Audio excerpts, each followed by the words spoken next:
Welcome to all of you in this lecture of class 9th of chapter Force and Laws of Motion. In this lecture we will solve some NCERT in text numericals based on the topic law of conservation of momentum. Okay, तो आज के इस lecture में हम solve करेंगे कुछ NCERT के इन text के न्यूमेरिकल्स जो कि law of conservation of momentum पर बेस्ड हैं।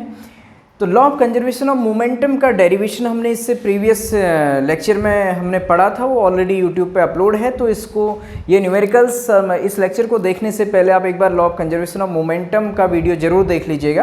तो law of conservation of momentum में हमने पढ़ा था, मान लीजिए हमारे पास दो ऑब्जेक्ट हैं।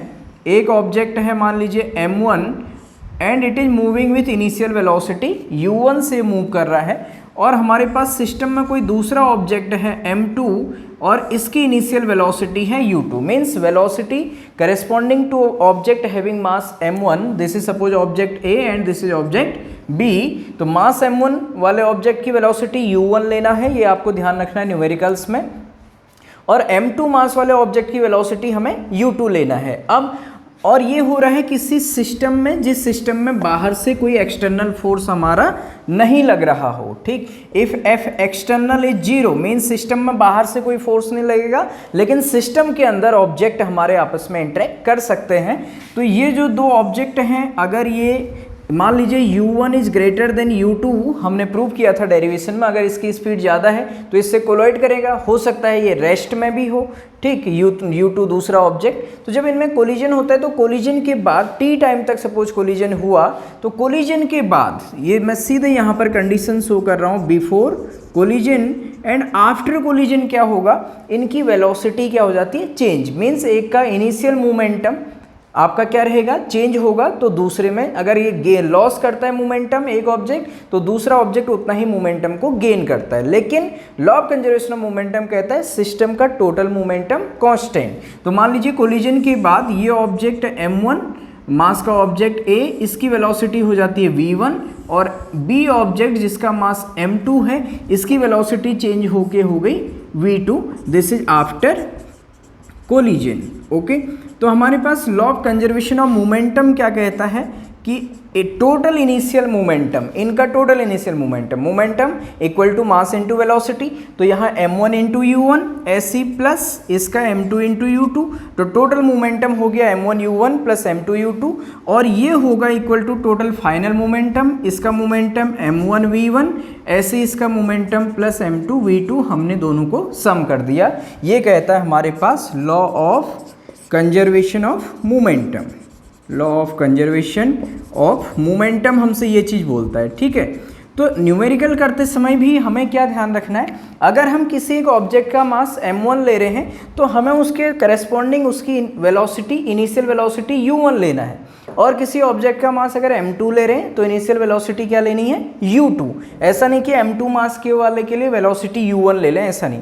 मास m1 तो इनिशियल वेलोसिटी u1, मास m2 तो इनिशियल वेलोसिटी u2। ऐसे मास m1 के लिए फाइनल वेलोसिटी v1 लेना है, और m2 मास वाले के लिए फाइनल वेलोसिटी v2। लेकिन न्यूमेरिकल में हमारी चॉइस है कि हम कौन से ऑब्जेक्ट का मास m1 m2 वहाँ पे कंसीडर कर रहे हैं। अगर लेकिन फर्स्ट और सेकेंड ऑब्जेक्ट दिया होगा तो हम m1 m2 उसी के अकॉर्डिंग लेंगे। ओके, तो यहाँ पर ये NCERT इन टेक्स्ट का मैंने न्यूमेरिकल लिखा हुआ है। अब हम इसी का फॉर्मूले के बेस पर इस न्यूमेरिकल को सॉल्व करेंगे। तो देखिए इस क्वेश्चन में हमसे क्या कह रहा है, NCERT इन टेक्स्ट से क्वेश्चन है, from a rifle of mass 4 kg a bullet of mass 50 gram is fired with an initial velocity of 35 meter per second. Calculate the initial recoil velocity of the rifle. Means from a rifle, एक rifle है जिसका मास क्या है, 4 kg है, ठीक, और अब bullet of 50 gram is fired, उसके अंदर से गोली जिसका मास ग्राम में दिया है 50 ग्राम, तो पहले तो हम इसको भी केजी में कन्वर्ट करेंगे। Fired with an initial velocity of 35 metre per second. ये हमें किसकी वेलोसिटी दी है, बुलेट की velocity. And calculate the initial recoil velocity of the rifle. तो होता क्या है, जनरली मान लीजिए हमारे पास राइफल है, ठीक, तो राइफल से जब हम गोली चलाते हैं तो गोली आगे की ओर जाती है, और by Newton third law at once reaction force लगता है उसी समय पीछे की ओर राइफल पर, ठीक, तो हमें पीछे की ओर झटका लगता है। तो रिकॉइल मीन्स पीछे की ओर जो वेलोसिटी होगी राइफल की, उसे हमें निकालने के लिए कहा है। तो देखिए हम कैसे करेंगे सॉल्यूशन सॉल्व करने के लिए। लेट हम मान रहे हैं मास ऑफ राइफल। तो देखिएगा राइफल के मास को मैं m1 से डिनोट कर रहा हूं, तो mass of rifle m1 equal to 4 kg and दूसरा है मास ऑफ बुलेट। तो देखिएगा मास ऑफ बुलेट, बुलेट का मास मैं m2 मान रहा हूं दैट इज 50 ग्राम, और इसको हम कन्वर्ट कर देंगे किलोग्राम में, केजी में, तो डिवाइड बाय 1000, तो 1000 से आप इसको डिवाइड करेंगे तो 0.05 kg ये हमारे पास आ जाएगा 50/1000। Okay, and mass bullet 50 gram fired with an initial velocity of 35 metre per second. देखिए वेलोसिटी ऑफ बुलेट, बुलेट की वेलोसिटी फायर करने के बाद, तो हम इस वेलोसिटी को, ये इनिशियल जरूर यहाँ पर दिया हुआ है, ठीक है, इनिशियल वेलोसिटी, लेकिन ये फायर के बाद है तो हम इसको, फायर हो गया है, फायर करने से पहले बुलेट और राइफल दोनों ही रेस्ट में होंगे, तो उस समय इनिशियल वेलोसिटी हम 0 लेंगे। तो ये इनिशियल वेलोसिटी का है, लेकिन ये क्या है, आफ्टर फायरिंग है, तो इसमें कंफ्यूज नहीं होना है आपको। तो इनिशियल वेलोसिटी ऑफ बुलेट, या आप इसको इनिशियल भी लिख सकते हैं, लेकिन ये बात हो रही है आफ्टर फायरिंग। तो इनिशियल वेलोसिटी ऑफ बुलेट, अब आपने मास ऑफ बुलेट m2 लिया है, तो आप इनिशियल वेलोसिटी ऑफ बुलेट को v2 लेंगे, समझ रहे, जो वेलोसिटी ऑफ बुलेट लेंगे आप v2 लेंगे, न कि v1 लेंगे। अगर बुलेट का मास m2 माना है तो वेलोसिटी v2 लेंगे, इस बात का ध्यान रखें। अगर बुलेट का मास m1 लिया होता तो वेलोसिटी को v1 से हम डिनोट करते हैं, ठीक। तो इनिशियल वेलोसिटी ऑफ बुलेट इसलिए हम v2 से डिनोट कर रहे हैं, इक्वल टू, ये हमें दिया है 35 मीटर पर सेकेंड। और हमसे कहा है recoil velocity of rifle, recoil velocity of rifle. तो देखिए राइफल का मास m1 माना है, तो रिकॉइल वेलोसिटी ऑफ राइफल को क्या मानेंगे, राइफल की वेलोसिटी को v1 मानेंगे, तो v1 equal to question mark. Okay, अब यहाँ पर एक कंडीशन देखिए, बिफोर फायरिंग क्या है, देखिए इस बात को समझिए। बिफोर फायरिंग, फायरिंग से पहले initial velocity of rifle, initial velocity of rifle. अब देखिए राइफल का मास m1 माना है, बाद की वेलोसिटी v1 है, तो before firing initial velocity of rifle इसको u1 लेंगे। ओके, u1 इक्वल टू 0, क्यों, तो राइफल रेस्ट में होगी। ऐसे ही इनिशियल वेलोसिटी ऑफ बुलेट, इसको भी समझिए इसका कंसेप्ट।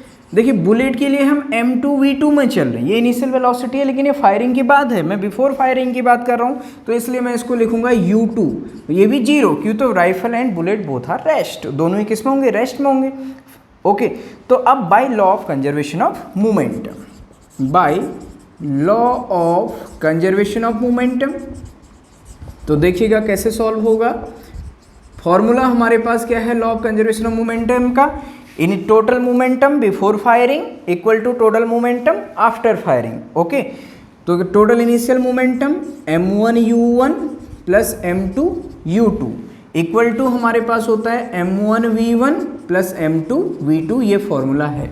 ओके, तो इसमें वैल्यू रखना है ध्यान से, तो m1 4 kg, 4 into u1 0, okay, plus ऐसे ही m2 0.05, और इनिशियल वेलोसिटी ये भी बुलेट की कितनी है, u2 भी 0, इक्वल टू m1 4, ओके, और v1 हमें निकालना है, तो v1 को ऐसे ही लिख दिया हमने यहाँ पर, प्लस m2 0.05 kg है, इंटू v2, और ये v2 हमें कितना दिया हुआ है 35, इंटू मल्टीप्लाइड बाई 35, तो ये टर्म हो जाएगा 0, 4 इंटू 0 0 प्लस 0.05 इंटू 0 0, तो इस साइड आ जाएगा 0 इक्वल टू 4v1 प्लस इसको मल्टीप्लाई कर दीजिएगा, 5 5 जा 15, 5 3 जा 25, कैरी 2, 5 3 जा 15 और 2 17, तो 17 अब पॉइंट लग जाएगा हमारा 2 प्लेस पर 1.75। ओके, नेक्स्ट लाइन में इसको इस साइड ले है, तो हम इसको क्या लिख सकते हैं, देखिए 4v1 equal to minus 1.75।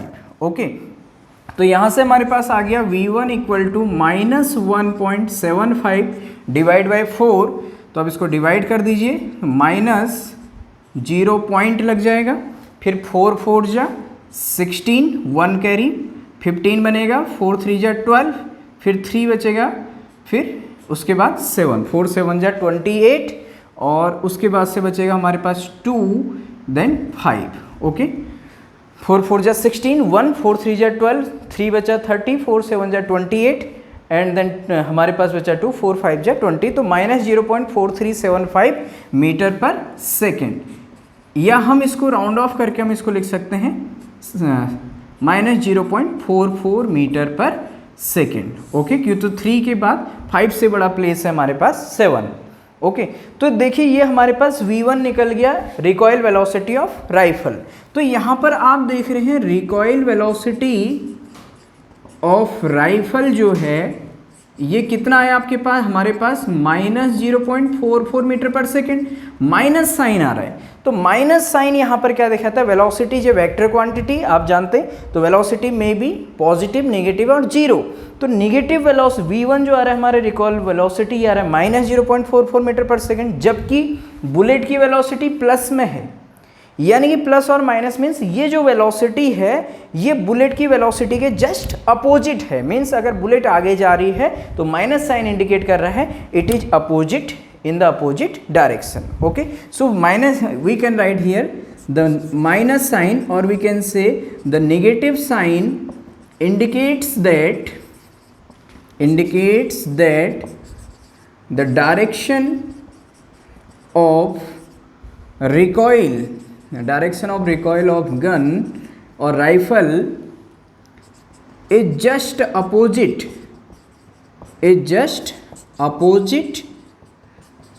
To the bullet, यानी कि बुलेट के जस्ट अपोजिट है। ओके, तो ऐसे हम इस क्वेश्चन को सॉल्व करेंगे। तो आप वीडियो को पॉज करके इस क्वेश्चन को नोट कीजिएगा, फिर मैं यहाँ पर दूसरा क्वेश्चन लिख करके हम दूसरा क्वेश्चन सॉल्व करेंगे। Okay, now I have written second question from NCERT. मैंने एनसीईआरटी से एक और क्वेश्चन यहाँ पर लिया हुआ है, कंजर्वेशन ऑफ मोमेंटम पर बेस्ड इंटेक्स से। तो देखिए क्वेश्चन क्या है, 2 objects of masses 100 gram and 200 gram are moving along the same line and direction, and same direction में ही, with velocities 2 metre per second and 1 metre per second respectively. कहने का मतलब ये कह रहा है कि 2 ऑब्जेक्ट हैं, एक का मास 100 ग्राम है और एक का मास क्या है 200 ग्राम। अगर मैं फिगर से बात करूं, मान लो ये फर्स्ट ऑब्जेक्ट है जिसका मास है 100 ग्राम। ओके, इसको जिसको हम केजी में कन्वर्ट करेंगे, अभी ये मूव कर रहा है वेलोसिटी कितने से, 100 ग्राम वाला 2 मीटर पर सेकेंड, और दूसरा एक और ऑब्जेक्ट है इससे थोड़ा सा बड़ा 200 ग्राम, इसका मान लीजिए ऑब्जेक्ट 2 है, और ये मूव कर रहा है 1 मीटर पर सेकेंड से। आप इसको ऐसे समझिए, तो इसकी वेलोसिटी ज़्यादा है, इसकी वेलोसिटी कम है, तो ये इससे टकराएगा, कोलाइड करेगा कुछ समय के बाद। तो वही क्वेश्चन में आगे लिखा है they collide and after the collision क्या होता है, देखिए ये है बिफोर कोलिजन, ये कंडीशन है बिफोर कोलिजन की। और आफ्टर कोलिजन क्या होता है, after collision the first object जो पहला वाला है moves at a velocity of 1.67 metre per second. इसकी वेलोसिटी जब इससे टकराएगा तो कुछ कम होगी, 1.67 metre per second. Determine the velocity of the second object. Okay, तो देखिए जो फर्स्ट ऑब्जेक्ट है जिसका मास है 100 ग्राम, 100 ग्राम मीन्स इसको हम लिख देंगे 0.1 kg। मान लीजिए इसके मास को हम मान लेते हैं m1, तो m1 equal to 100 gram that is 0.1 kg, और दूसरे ऑब्जेक्ट के मास को मान लेते हैं m2 that is 0.2 kg। 200 gram means 0.2 kg। अब मास तो वही रहेगा इसका, लेकिन इसकी वेलोसिटी मान लीजिए पहले u1 है 2 मीटर पर सेकेंड, इसकी वेलोसिटी है u2 1 मीटर पर सेकेंड। तो इसकी फाइनल वेलोसिटी क्या हो गई, ये क्वेश्चन में हमें दिया है कि v1 equal to 1.67 metre per second. हमसे कह रहा है after collision the first object, ये वाला object moves at a velocity of 1.67 metre per second and determine the velocity of second object. तो जो सेकेंड ऑब्जेक्ट है मान लीजिए जिसका मास है हमारे पास m2 equal to 200 gram that is 0.2 kg second object. मान लीजिए इसकी फाइनल वेलोसिटी क्या है v2, और ये v2 कितना होगा ये हमसे पूछा है। ओके, तो देखिए हम क्वेश्चन की इन्फॉर्मेशन कैसे लिखेंगे, अगर मैं आपको डिटेल एक्सप्लेन करूं तो लेट हम मानेंगे मास ऑफ फर्स्ट ऑब्जेक्ट। ठीक है, mass of first object solution में देखिएगा। ओके, तो हमें क्या दिया है, मान लो m1 से हम इसको डिनोट कर रहे हैं, और वो हमें कितना दिया है 2 objects 100 gram and 200 gram moving with same line and direction में velocity 2 metre per second and 1 metre per second respectively का मतलब ये होता है कि 100 ग्राम वाले की वेलोसिटी 2, यानी कि पहले वाले की वेलोसिटी जिसका मास पहले लिखा है उसकी वेलोसिटी जो पहले लिखी है वो मानी जाएगी, और जो बाद में जिसका मास लिखा है उसकी वेलोसिटी जो बाद में लिखी है वो मानी जाएगी। ओके, तो मास पहले वाले का कितना है 100 ग्राम। ओके, हमने इसको लिखा कितना केजी में कन्वर्ट किया 0.1 केजी। ओके, ऐसे हम लिखेंगे मास ऑफ, या देखिए इनिशियल वेलोसिटी, इसी के बाद हम पहले कर लेते हैं initial velocity of this first object. First object की इनिशियल वेलोसिटी मान लो u1 से डिनोट करें तो हमें कितना दिया है 2 metre per second. Okay, 2 metre per second. ऐसे ही फाइनल वेलोसिटी भी इसकी दी है आफ्टर कोलिजन, आप देखिएगा final velocity of first object, इसी फर्स्ट ऑब्जेक्ट की हम बात कर रहे हैं। मान लो v1 से डिनोट करेंगे इसके, और फर्स्ट ऑब्जेक्ट की फाइनल वेलोसिटी कितना दिया है 1.67, जिसको मैंने यहाँ भी शो किया है 1.67 मीटर पर सेकेंड। ओके, अब हम बात करते हैं सेकेंड ऑब्जेक्ट की। ठीक, तो मास ऑफ सेकेंड ऑब्जेक्ट इसको हम डिनोट कर रहे हैं m2 से, तो m2 इक्वल टू इसका मास कितना है हमारे पास 200 ग्राम। 200 ग्राम मीन्स 0.2 kg, तो इसको 200 ग्राम कन्वर्ट किया kg में डिवाइड बाय 1000 करके तो 0.2 kg। ऐसे ही initial velocity of second object, तो जो सेकेंड ऑब्जेक्ट की इनिशियल वेलोसिटी मान लीजिए u2, और ये कितने से मूव कर रहा है 1 मीटर पर सेकेंड, तो u2 इक्वल टू है 1 मीटर पर सेकेंड। अब सेकेंड ऑब्जेक्ट की final velocity, determine the velocity of the second object after collision, यानी कि v2 हमें निकालना है। तो हम इसको यहाँ पर लिख रहे हैं final velocity of second object v2 equal to question mark. Okay, तो अब हम क्या करेंगे by law of conservation of momentum, by law of conservation of momentum. तो देखिए law of conservation of momentum क्या होता है हमारे पास m1u1 plus m2u2 equal to, ये हमारे पास होगा m1v1 प्लस m2v2। तो इसमें वैल्यू रखिएगा, देखिए m1 है 0.1 मल्टीप्लाइड बाई इसकी initial velocity u1 2 plus m2, मास है m2 हमारे पास 0.2 kg में आपको लेना है, और इनटू इसकी वेलोसिटी है u2 1 metre per second, u2 लेना है initial velocity 1 equal to mass m1 v1 है तो m1 0.1 और v1 है हमारे पास 1.67, तो 0.1 multiplied by 1.67, m1 0.1 v1 1.67 plus m2 0.2 m2 0.2, और ये वेलोसिटी v2 हमें फाइंड करना है। ओके, v2 हमने ऐसे लिख दिया। अब इसको सॉल्व कीजिएगा, 0.1 इंटू 2 0.2, और 0.2 को 1 से इंटू करेंगे, ये भी 0.2 इक्वल टू 0.1 से 1.67 को इंटू करेंगे तो मैग्नीट्यूड तो वही रहेगा वैल्यू, लेकिन पॉइंट एक प्लेस और आगे शिफ्ट हो जाएगा। जब आप इनको इंटू करेंगे तो 0.167 आएगा प्लस 0.2 v2। ओके, तो 0.2 और 0.2 को ऐड करिए, 0.4 equal to 0.167 plus 0.2 of v2। अब इसको इस साइड ले आइए, तो 0.4 माइनस 0.167 इक्वल टू 0.2 v2। अब हमें 0.4 से 0.167 को माइनस करना है, तो सिंपल माइनस कर दीजिए।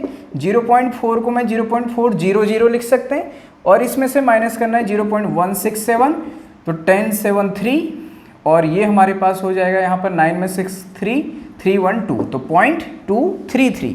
ओके, तो 0.4 से इसको आपने माइनस किया तो 0.233 ये आ गया इक्वल टू 0.2 v2। तो v2 कितना आ जाएगा 0.233 अपॉन 0.2 आ जाएगा, तो v2 हमारे पास आ रहा है 0.233 अपॉन 0.2। ओके, तो यह हम इसको क्या लिख सकते हैं, v2 को देखिए 2.33 अपॉन 2, पॉइंट नीचे हटाने के लिए 10 से मल्टीप्लाई कर दिया ऊपर नीचे, 10 से मल्टीप्लाई करने पर 0.2 नीचे 2 हो गया, और ये कहाँ हो गया पॉइंट आगे 10 से इंटू करिए तो 2.33 ये बन जाएगा। ठीक, तो अब इसको डिवाइड कर दीजिएगा, तो v2 आ जाएगा आपके पास 2 1 जा 2, पॉइंट लग जाएगा, फिर 2 1 जा 2, 13, 2 6 जा 12 बनेगा, 1 बचेगा, तो 10 1.165 मीटर पर सेकेंड, ये आपके पास आंसर आ गया। तो लास्ट में आप आंसर देखिएगा, V2 आ रहा है final velocity of second object 1.165 metre per second. मैं एक बार कैमरे में देख ले रहा हूँ ये आपको विजिबल है या नहीं। ओके, तो V2 इक्वल टू आ रहा है हमारे पास 1.165 मीटर पर सेकेंड। तो NCERT का ये सेकेंड क्वेश्चन है, इसको हमने यहाँ पे सॉल्व किया हुआ है। तो आप वीडियो को पॉज करिए, इसका स्क्रीनशॉट ले लीजिए और इसको सॉल्व कीजिएगा। ओके, तो ऐसे ही बहुत सारे क्वेश्चंस आप अदर हेल्प बुक से ऐसे क्वेश्चंस लगातार सॉल्व करते रहिएगा। ओके, तो नेक्स्ट लेक्चर में हम NCERT एक्सरसाइज के न्यूमेरिकल्स करेंगे। NCERT एक्सरसाइज के न्यूमेरिकल सॉल्व करके वीडियो मैं अपलोड करूँगा। Okay, so that's all for today's lecture. Thank you so much.